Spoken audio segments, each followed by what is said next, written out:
Aquí te enseño cómo hacer una sopa de papa con queso. En una olla, agregar un chorrito así de aceite de olivo y agregar 2 dientes de ajo bien picados y sofreír por aproximadamente 20 segundos. Después de 20 segundos, agregar una cebolla chica cortada en tiras y un chile morrón verde cortado en tiras. Y sofreír por aproximadamente 1 minuto. Después de 1 minuto, agregar 2 tomates o jitomates medianos, cortados en tiras también. Y sofreír por 1 minuto más, para que la verdura suelte todo su sabor. Después de 1 minuto, agregar 3 litros de agua.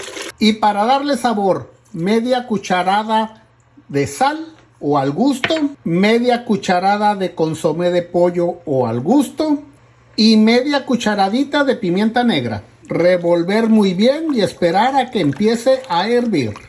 Ya que esté hirviendo, tapar y cocinar a fuego mediano por 10 minutos. 10 minutos a fuego medio, asegúrate de poner el tiempo. Después de 10 minutos, destapar y probarlo de sabor. Si le falta, agregar sal o consomé de pollo al gusto. Agregar también 7 papas medianas cortadas en cuadros. Y agregar también 283 gramos de queso panela. Queso panela, también conocido como queso de canasta. 283 gramos, 10 onzas, un poquito más de media libra. Puedes usar de tu marca favorita, de cualquier marca. Revolver y esperar a que vuelva a hervir. Ya que esté hirviendo, tapar y cocinar a fuego mediano por 8 minutos más. Que no se te olvide poner el tiempo, 8 minutos más. Y después de 8 minutos, destapar, apagar la estufa y nos servimos.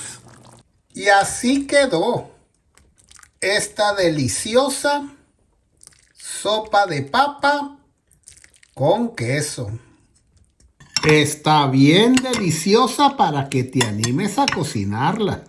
Para más recetas visita mi página de Facebook Francisco en la Cocina y mi canal de YouTube Francisco en la Cocina. Saludos a todos.